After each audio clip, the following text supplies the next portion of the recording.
We're prepping the leg material, which is about as plain Jane as a process as you can get. Running the face and the edge over the joiner to get a smooth flat face and then a flat and perpendicular edge.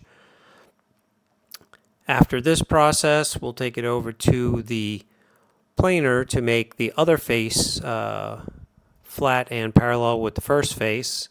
And I apologize for the camera angle, which is just a little bit above being able to see the wood pass through the planer.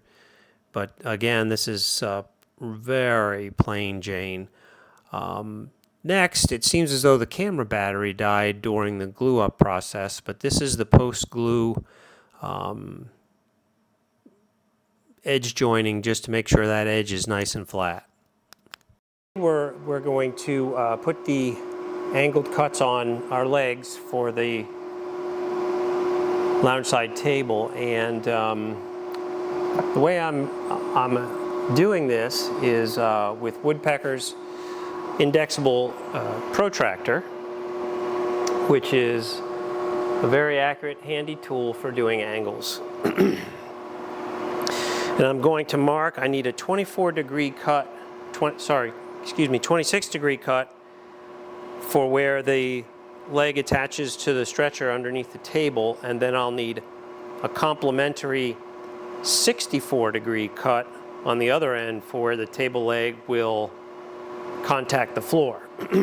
So we're going to do the 26-degree cuts first, and what I want to do also is I want to do a test cut to see how close my miter gauge on the table saw is to the 26 degrees on the Woodpeckers. So it's just kind of a, for my knowledge, and you know, as you're doing this as well, you want to check the accuracy from one tool to another to see if things track as well as you'd like. So what I'm going to do first here is just mark out all these cuts so I know where the cut line is, and then we'll go ahead and cut them real quick and begin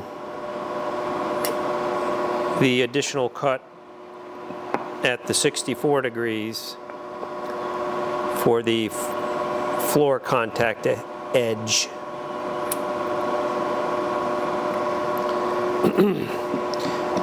The other thing I want to do is run a line down the face so that I can line the blade up with the beginnings of this line. It's going to be more important on the second cut because we have to set our length. And of course, it doesn't matter exactly what the length is, but if the lengths don't match from one leg to the next, our table won't sit properly on the floor, which is quite an annoying thing. If you've ever had a table that rocked, you know exactly what I'm talking about.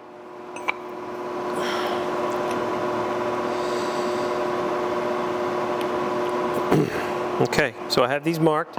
I have the table saw miter gauge set to 26 degrees, and I'm going to make a cut short of the mark, and then look to see how closely it tracks my line. And we'll take a look at how this turns out. Now I've got the guard off of the blade because I really need to see my line, and I just can't see the line through the guard. So the other thing I do is put this little plastic baggie over the end here to block off that suction. Like I said, I'm going to make a cut short of the line, and then we'll take a look to see how well it tracks. And that'll be kind of a subjective thing, but at least we'll have a pretty good idea.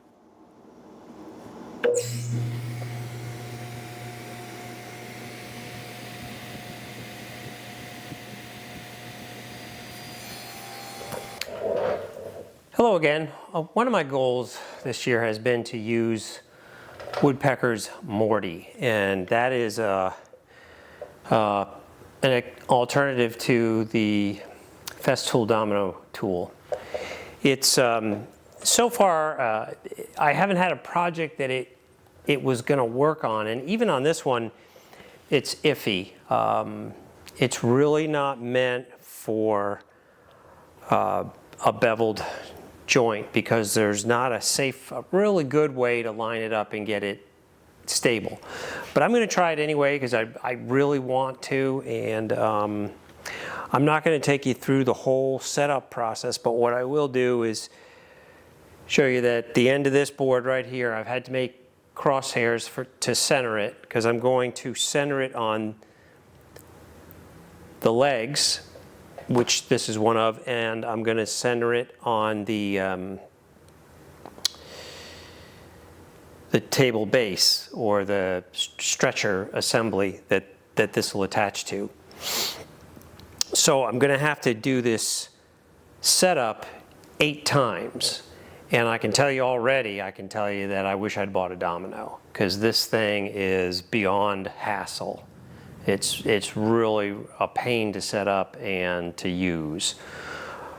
So what I'm doing now is there's guide bushings, and I have to make sure that the guide bushing is centered around the center of the router chuck.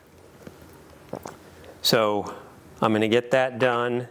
Then I'm going to install the Morty jig on the end of the board here and attempt to make this mortise.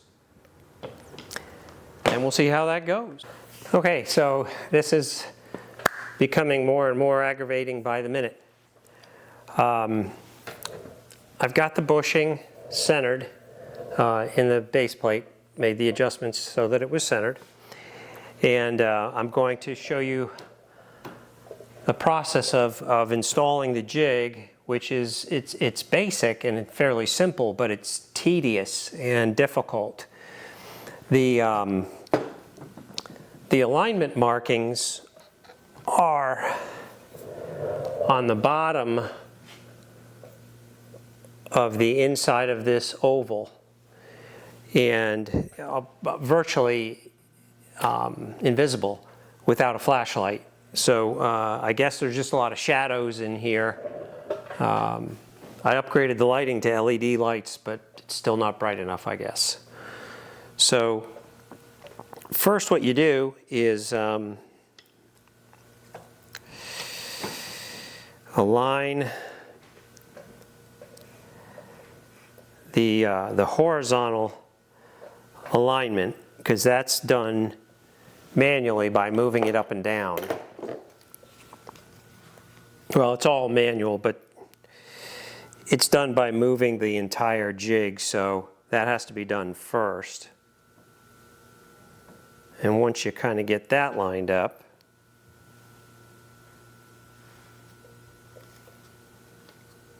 tighten the jig, and the whole thing just moved. Okay, so this has happened before. I have to tighten the fence and the adjustment piece here because it keeps moving on these pins. So let me do that again.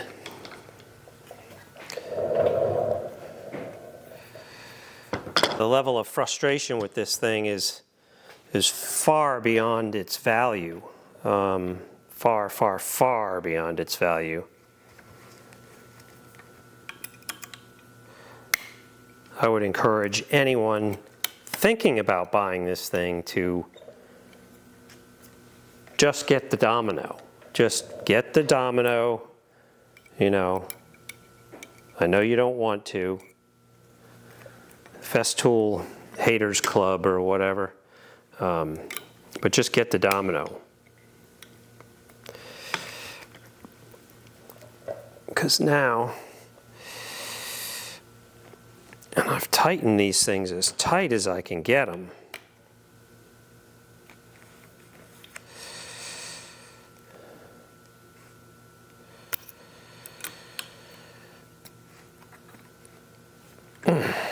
It just keeps moving anyway.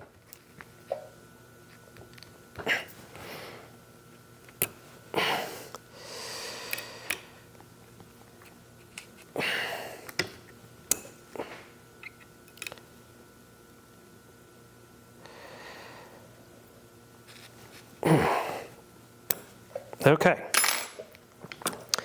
Leave the wrench there because it's probably going to happen again.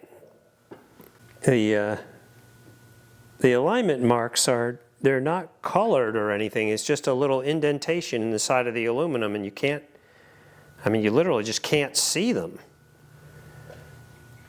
Okay. So that's pretty good and tight. Now, to get the vertical alignment, you can loosen these two pieces and just slide this back and forth to line that up. The bottom and top, if everything's square, the bottom and top should line up at the same time. But then the other thing that happens is it wants to kind of run along the guide rod as you tighten it.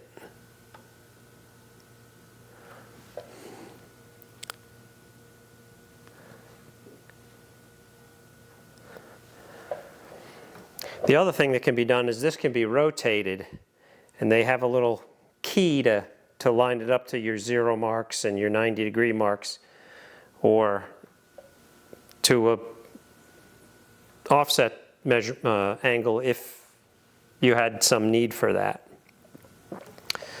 So that's all set. It's tight, as tight as I can get it. It's parallel to the face. The other issue that I ran up against is that this is the only router that I have that the guide bushing fits on. I have a Bosch router and I have a couple other kind of cheap, larger routers, but the hole in the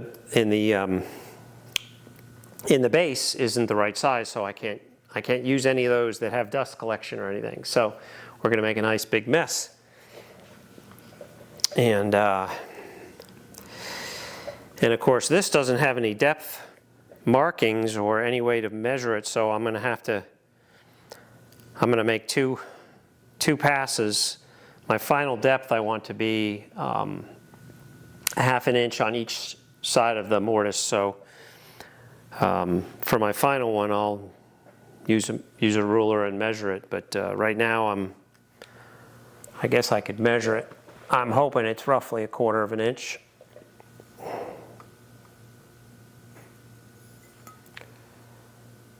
Of course, it would help to use the right side of the ruler.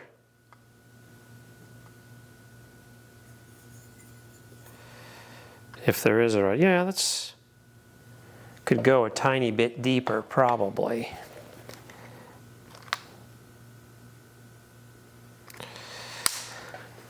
And I'm just going to call that good.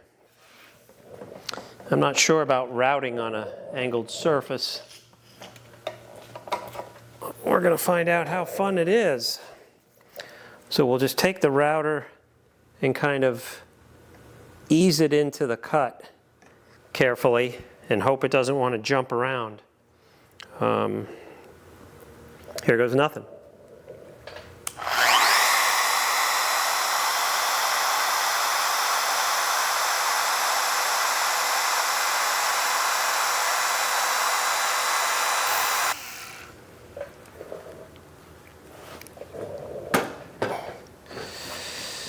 All right, so the other thing I need to do is turn on my air filter because it's not on and that's not good.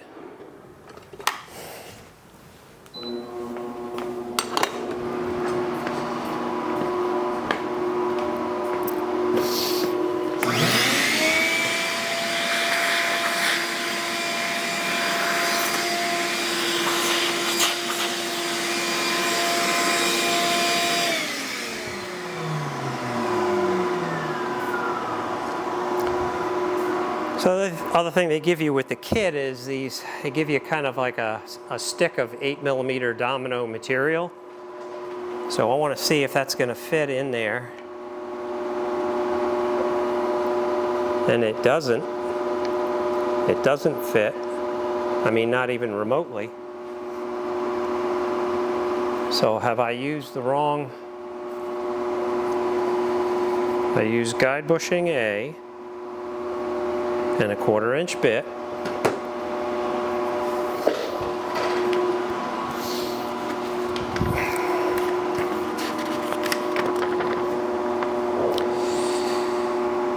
Guide bushing A and a 1/4 inch bit. That's what they tell you to use. And it does not fit.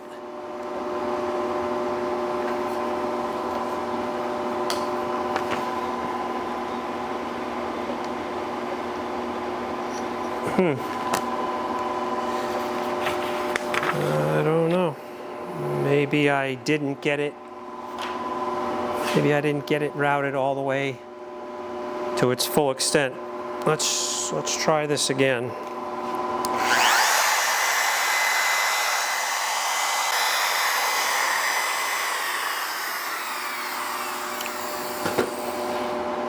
Okay, and so now, I don't know if you can see, the template moved and ruined the cut. I'm liking this tool a lot.